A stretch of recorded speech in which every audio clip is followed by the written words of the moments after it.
Subscribe and don't forget to press the bell icon to get notified whenever we upload a new video. Kashmir के अंदर मकबूजा कश्मीर जिसको आपको कहते हैं, Indian Kashmir under Indian occupation जिसको आप नाम देते हैं, वहां पे development original Indian government is committed, Indian government और current Indian regime is committed to uplift Kashmir, the Bharatiya Kashmir.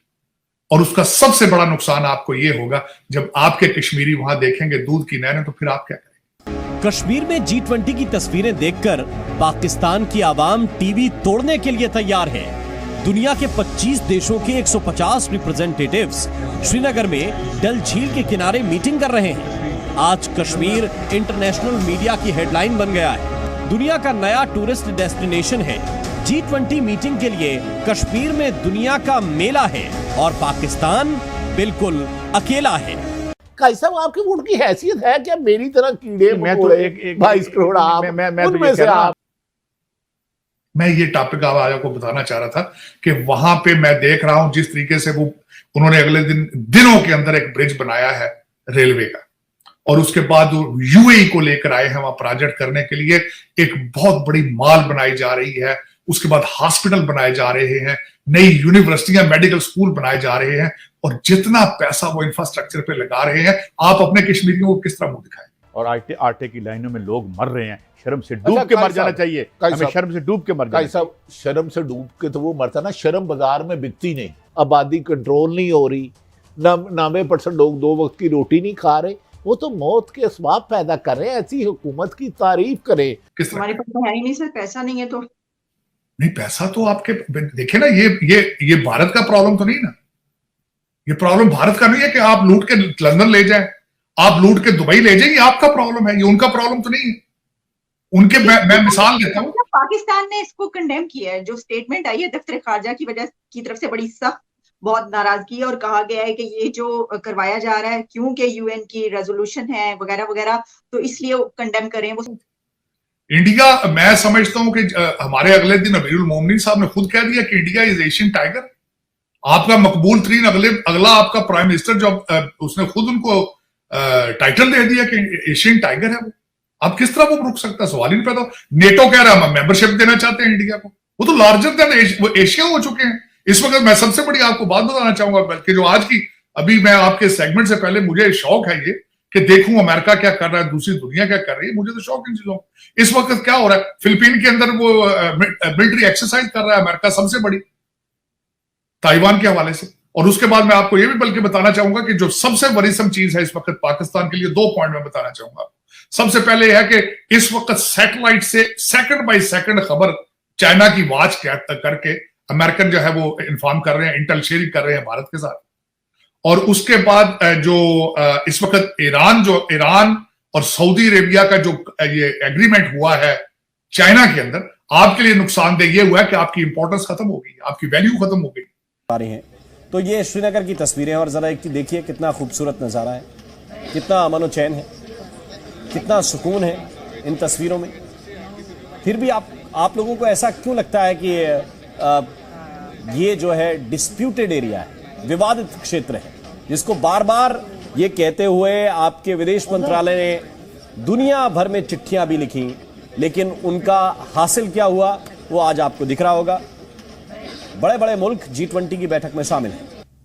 जी, अब मैं सिर्फ इसमें कुछ 2-3 बातें कहूँगी। मैं ज़्यादा डिटेल में इसमें नहीं जाऊँगी, लेकिन मैं आपको सिर्फ एक चीज़ के ऊपर ज़रा फोकस करवाना चाहूँगी कि देखिए सर, जब हम बात करते हैं ना स्टेटस को की, कि हम बात कर रहे हैं कि अभी करेंटली अगर हम सिर्फ एक जमहूरी निज़ाम की बात करें, चाहे वो दुनिया की कोई भी रियासत है, इंडिया है, पाकिस्तान है, यूनाइटेड स्टेट्स है, जितनी भी जमहूरी रियासत हैं, देखिए हर जगह पे जहाँ पे आपकी मेजॉरिटी पॉपुलेशन एक स्टांस पे जाती है, इसी तरह आपकी पार्टी, कोई पॉलिटिकल पार्टी वहाँ पे नॉमिनेट होती है, उसी तरह ही वो पॉलिटिकल पार्टी इनटू पावर आती है। ऐसे ही है ना। तो जब आपके सर मेजॉरिटी एक आपके लोग एक चीज़ के ऊपर फेवर कर रहे हों, तो एटलीस्ट आपको उनका एक दफ़ा उनका ओपिनियन लेना चाहिए, और उसके ऊपर अगर मेजॉरिटी बेशक एक राय रखती है तो आप बेशक उस चीज़ के ऊपर, उसमें कोई एतराज नहीं है। अगर उसमें तो क्या ये पीओके में कराने के लिए आप तैयार हैं पीओके के लोगों के साथ? सर, पीओके में आप देखिए उनकी अपनी गवर्नमेंट का निज़ाम है, उनका अपना सिस्टम है, आप ये देखिए, उनका अपना प्राइम मिनिस्टर है, उनके अपने प्रेसिडेंट है, उनका अपना निज़ाम चल रहा है। हमारे साथ उनका निज़ाम एक डिफरेंट पेडिस्टल पे चल रहा है।